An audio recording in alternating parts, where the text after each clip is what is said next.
तो hello Khushi ma'am, नमस्ते। Welcome to my session hello. Labour hello. Stories with Ankita. ठीक है, तो मेरे कुछ क्वेश्चंस हैं। तो आप नई मोम बनी हैं अभी आपकी एक डिलीवरी हुई है अच्छी सी।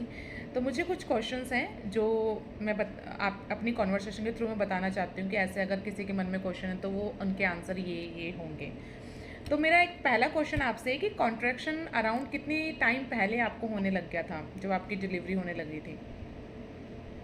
मुझे 2 से 3 दिन पहले बहुत ज्यादा पेन स्टार्ट हो गया था, बट मैं अवॉइड कर रही थी। मुझे हम्म। ऐसा फील हो रहा था कि लाइक पेट में पेन होगा, आपका पेट में पेन होगा, क्योंकि किसी ने बताया नहीं था कि बैक में पेन होता है। मुझे तो अपनी पूरी प्रेगनेंसी में बैक पेन हुआ है और मैंने बैक पेन करके ही बेबी कर दिया। तो मैं अपना मतलब लोगों ने समझा था कि वाटर बैग ऐसे फट जाता है, पेट में बहुत ज्यादा पेन होता है, बहुत ज्यादा पेनफुल रहता है। तो बस माइंड में वही चल रही थी। 1 से 2 दिन पहले बैक पेन होना स्टार्ट हो गया था। फिर मुझे लगा कि ठीक है, अब मुझे घर वालों को बता देना चाहिए कि मुझे बैक पेन हो रहा है।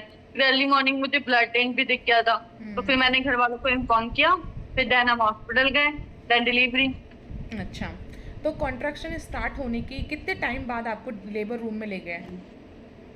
मुझे 5 से 6 घंटे लगे, क्योंकि मुझे अर्ली मॉर्निंग ही मतलब ब्लड टेंट दिख गया था। तो मुझे रह रह के ऐसे पेन बहुत ज्यादा हो रहा था, बट मुझे बैक में पेन हो रहा था। बट मैं अपना पोस्चर ऐसे चेंज करती थी या वॉक करती थी तो मेरा पेन चला जाता था। मतलब अच्छा। मैं बहुत ज्यादा वॉक कर रही थी लेबर रूम में ही, तो वहां पे मुझे ऐसे पेन जा ही रहा था। फिर थोड़े टाइम बाद में बहुत ज्यादा मतलब मेरी हालत ही ऐसी हुई थी कि बस डॉक्टर ने मुझे देख के ही बोल दिया कि अब आप लेबर रूम में आ जाओ।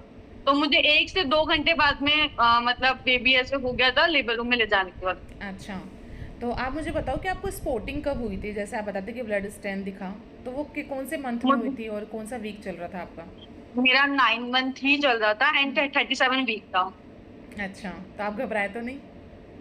नहीं नहीं, बिल्कुल भी नहीं घबराई, क्योंकि मैं काफी ज्यादा वीडियोस देखती थी एंड मैं रेगुलरली प्रेगनेंसी मतलब एप्स वगैरह देखती थी। तो मुझे कई बार मतलब कई बार लोगों को 1 to 3 मंथ्स में भी दिख जाते हैं, किसी को बीच में भी दिख जाते हैं, काफी लोगों को दिखते हैं। ऐसा मेरे पूरी प्रेगनेंसी में कभी नहीं दिखा। मुझे लास्ट में दिखा, लेकिन मुझे घबराहट नहीं हुई क्योंकि वो एक नॉर्मल सा ब्लड टेंट था। अच्छा, तो जब आपको एपिड्यूरल एनेस्थीसिया दिया गया तो उसके कितने टाइम बाद हाँ, आपको नमनेस फील होने लग गई थी? With in a second. With in a second? ठीक है। हाँ। तो जब आपको वजाइनल कट दिया गया तो आपको थोड़ा बहुत कुछ फील हुआ, दर्द? नहीं, बिल्कुल भी नहीं। और कितना इंचेस का वजाइनल कट था? 1 से 1.5 इंच, बट मुझे इतना आइडिया नहीं है क्योंकि ना मैंने डॉक्टर से पूछा। बट हाँ, इतना है कि मुझे इतना तो कट लगा है। अच्छा। और तो ड्यूरिंग द लेबर जब आप डिलीवर करने जा रहे थे अपने बेबी को, तो कितना टाइम लगा आपको पुश करने में, और आपकी जो ब्लड प्रेशर था वो कितना हाई हुआ या आप नॉर्मल थे? मैं बिल्कुल एकदम नॉर्मल थी। लाइक मुझे इतना पेन मतलब मुझे बस बैक पेन आ रहे थे, वो 1 से 1.5 घंटे चले। मतलब मैं लेबर रूम में थी, मुझे 1 से 1.5 घंटे चले।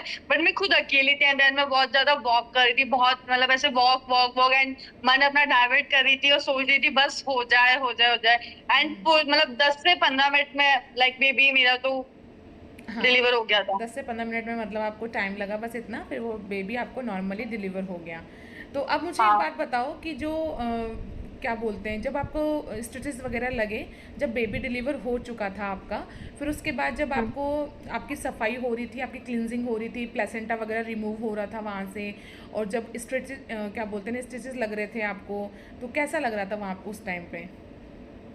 हाँ, जब स्टिचेस लग रहे थे तब आपको हल्का हल्का पेन फील होगा, मतलब ज्यादा पेनफुल नहीं होता है, लेकिन आप क्या देख भी रहे होते हो हाँ। क्योंकि आपकी नॉर्मल डिलीवरी, तो आप उस चीज को देख भी रहे हो कि मेरे साथ में ऐसा हो रहा है। तो वो एक देख के ही डर लगता है कि हाँ ऐसा हो रहा है। फिर उस टाइम पे आई मीन बेबी डिलीवरी करने में आपको इतना पेन नहीं होगा, वो उससे बस स्टार्टिंग में पुश करने का बस ओनली पेन है। हाँ। उसके बाद में कोई ऐसा पेन नहीं होगा। लेकिन जो वो हल्के हल्के स्टिच लगते हैं ना, उसमें भी आपको कोई पेन नहीं होता है, क्योंकि आपको ऑलरेडी इंजेक्शन दिया हुआ होता है, तो आपको पेन नहीं होता है। लेकिन वो आप अपनी आंखों से देखते हो, फिर वो जब आपकी सफाई करते हैं तो आप खुद से देख रहे हो कि वो कैसे हाथ डाल रहे, कैसे अपने अंदर वो औजार डाल रहे, तो उससे आपको बहुत ऐसे पेन ऐसा लगता है कि हाँ हो रहा है। हाँ। तो वो भी थोड़ा मतलब इतना पेनफुल नहीं होता, लेकिन वो खुद के अंदर एक डर रहता है। अच्छा, तो अब मुझे बताओ कि जैसे आफ्टर डिलीवरी हुई, आपके स्टिचेस वगैरह सब लग चुके थे, तो पहला जो पूप और पी था, कितना पेनफुल था या नॉर्मल था? मेरे अगर जितना मेरी जर्नी रही है उसमें तो मुझे ऐसा लगा नहीं कि ऐसा कुछ पेनफुल रहता है। बस एक खुद का डर रहता है कि फर्स्ट टाइम जाने में खुद को डर रहता है कि मे बी मतलब अपन को पेन होगा, बट कोई पेन नहीं होता है। बहुत नॉर्मल था आपके लिए? हाँ। और बिफोर लेबर जब आपका बेबी डिलीवर होने जा रहा था उससे पहले भी आपको डॉक्टर ने सजेस्ट किया था कि आप एक बार वॉशरूम होके आइए, पूप या पी करके आइए? हाँ, आपको आपको एक आपको दिया जाता है कि इंजेक्शन दिया जाता है कि आपकी पेट की पूरी क्लींजिंग हो जाए, वो हाँ। मुझे भी दिया गया था। और 5 to 10 मिनट बाद में डॉक्टर खुद बोलते कि आप है ना, मतलब क्या कहते हैं, खुद जाओ और फ्रेश होके फिर खुद से आओ। अच्छा, और मुझे बताओ जब आपकी नॉर्मल डिलीवरी हुई थी तो उसके कितने टाइम बाद आप बहुत नॉर्मल फील करने लगे थे, जैसे कि आप नॉर्मल बिफोर प्रेगनेंसी थे? 20 to 25 डेज में मुझे नॉर्मल फील होना स्टार्ट हो गया था, क्योंकि नॉर्मल डिलीवरी में आपको स्टिचेस पेन होते हैं, तो वो आपके 20 to 25 डेज में पेन कम हो जाता है। मतलब वो रिकवरी तो नहीं हो पाती है, लेकिन पेन कम हो जाता है आपका, तो आप आराम से बैठ पाते हो, सो पाते हो, तो इतनी कोई प्रॉब्लम नहीं आती है। तो 20 to 25 डेज में सब नॉर्मल हो जाता है। हाँ, तो बट आप थोड़ा क्लीनिंग का ध्यान रखो। अच्छा, हाँ। बस क्लीनिंग का बहुत अच्छे से ध्यान रखना चाहिए। मुझे मेरे डॉक्टर ने ये सजेशन दिया, एंड घर वालों ने ये सजेशन दिया, एंड स्टीम बाथ लिया मैंने वहां पे, एंड दवाइयाँ प्रॉपर लगाई, एंड मुझे डॉक्टर ने जो मेडिसिन दी वो मैंने प्रॉपरली ली, एंड मुझे नहीं लगा कि इतना कोई प्रॉब्लम है। अगर आप अच्छे से केयर करोगे तो आपको कोई ज्यादा पेन नहीं होगा। अच्छा, अच्छा। तो मुझे बताओ कि जब बेबी डिलीवर हुआ उसके बाद जो फर्स्ट ब्रेस्ट फीडिंग होती है तो उसमें वो हाँ, तो फर्स्ट ब्रेस्ट फीडिंग में आपके निपल्स में कुछ कट वगैरह दिए गए या आप नॉर्मली वो आपके मिल्क प्रोड्यूस होने लगे नहीं, था? मुझे कट का तो मेरे साथ तो कोई ऐसा एक्सपीरियंस नहीं रहा। मेरी तो ओनली मतलब थोड़ा सा वार्म वाटर लेके थोड़ी सी क्लीन करा जाता है, देन मेरे को तो नॉर्मली मिल्क आ रहा था, देन मैंने तो आराम से ब्रेस्ट फीडिंग करवाया। बस हाँ, हमें थोड़ा सिखाया जाता है। मतलब जिस हॉस्पिटल में मेरी डिलीवरी हुई थी वहां पे हमारे एक प्रॉपर सेशन हुआ था, उसमें मुझे ब्रेस्ट फीडिंग के बारे में बताया गया था कि कैसे आपको बच्चे को ब्रेस्ट फीडिंग करवाना है। अच्छा, तो फिर हम इजीली हो गया। अच्छा, बहुत इजीली हो गया। आप कुछ बताना हाँ। चाहते हो अपनी तरफ से ड्यूरिंग द प्रेगनेंसी ज़्यादा टेंशन नहीं लेनी? मैं तो यही कहूंगी कि अपने आप को मेंटली, हाँ, मैं तो बस इतना ही कहना चाहती हूँ कि मेंटली आप आराम से भी है ना, आपको खुद को स्ट्रांग रखना है, प्रॉपर्ली योगा करना है, प्रॉपर्ली अपनी डाइट को कंट्रोल रखना है कि हाँ, आप अच्छा हेल्दी हेल्दी खाओ, बाहर का अवॉइड करो, एंड वाटर कंटेंट बहुत अच्छा रखो। मतलब 3 से 4 लीटर पानी ही पीना ही चाहिए। जितना वाटर कंटेंट अपने बॉडी के अंदर रखोगे उतना ही सही रहेगा।